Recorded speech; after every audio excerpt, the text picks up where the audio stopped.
Assalamualaikum warahmatullahi wabarakatuh. Hi everyone, I'm Vania Azarine Nariswari from 15th Senior High School Semarang. Today, I would like to tell you a famous folktale from Indonesia called Joko Tarub. Have you heard the story before? Okay, I will tell you.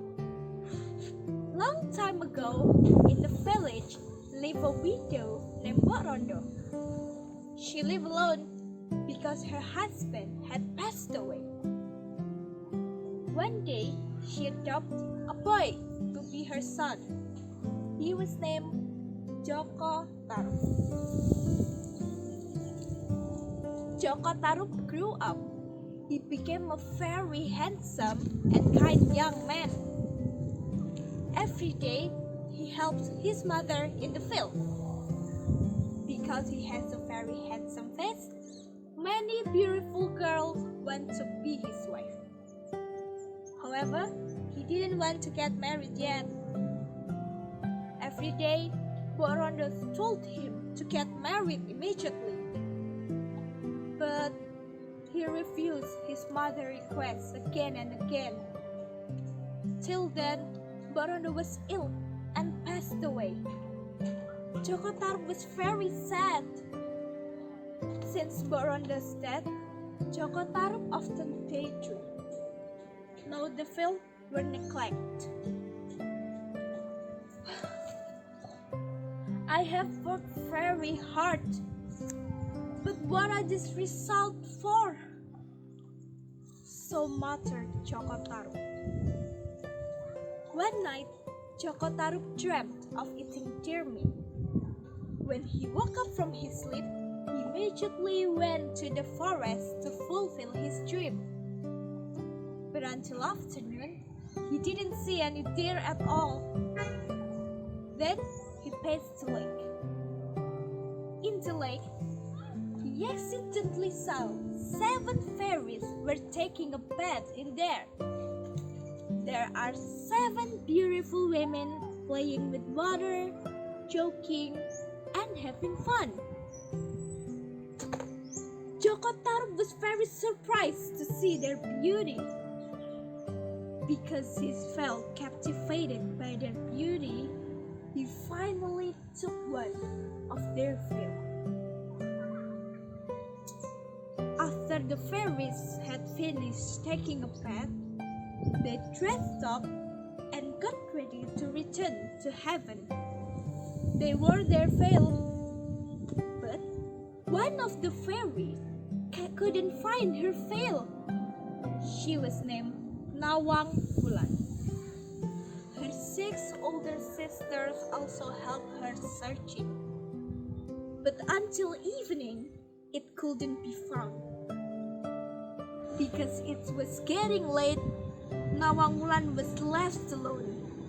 Her sisters returned to heaven. She felt very sad. Sisters, why did you leave me alone here? Said Nawang Wulan crying. Not long after, Joko Tarub came over and pretended to help Nawang Wulan. Who are you? I'm Joko Tarub. I live in the village not far from this forest. What happened to you? Why are you crying?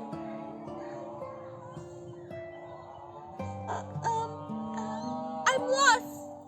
I couldn't find my way home. Nawang Wulan lied to Joko Tarub.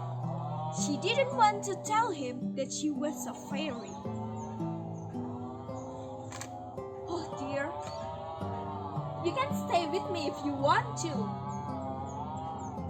It's getting dark now. It will be dangerous to be here alone. Joko Tarub offered some help to Nawang Wulan, and then they went home together.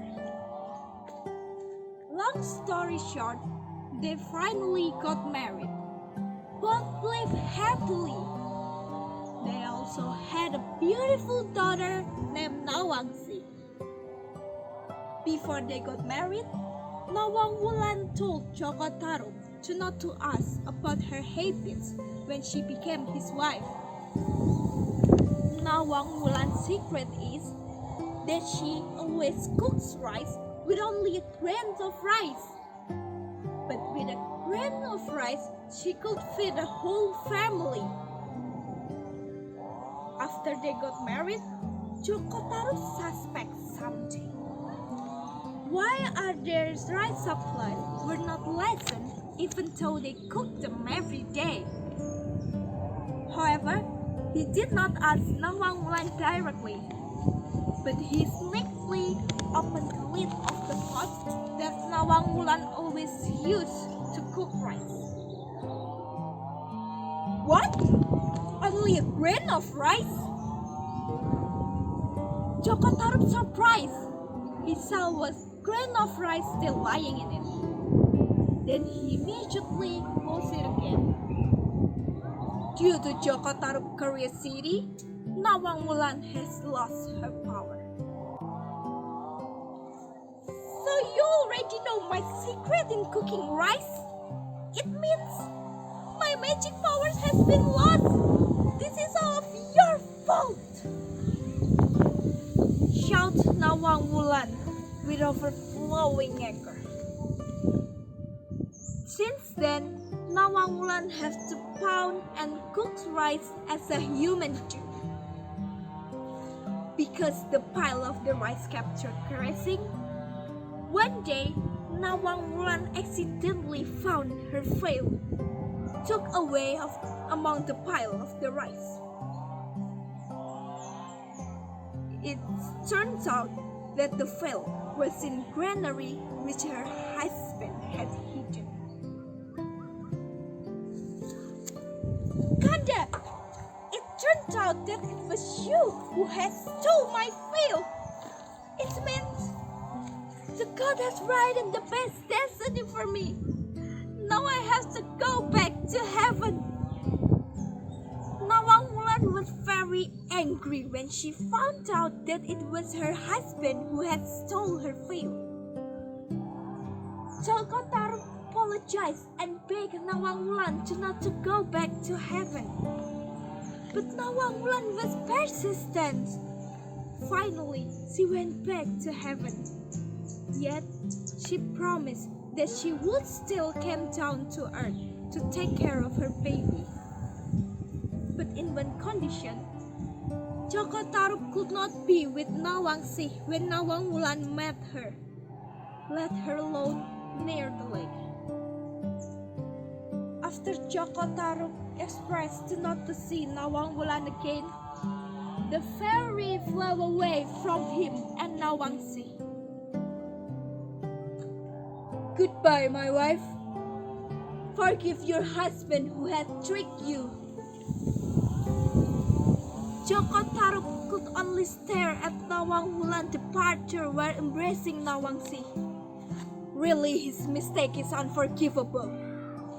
There is nothing else he can do now except taking good care of Nawangsi.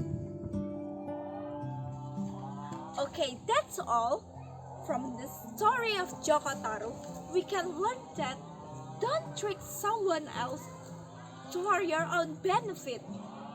You will regret it someday because karma will never miss its target. I hope you enjoyed this story and thank you very much. See you next time.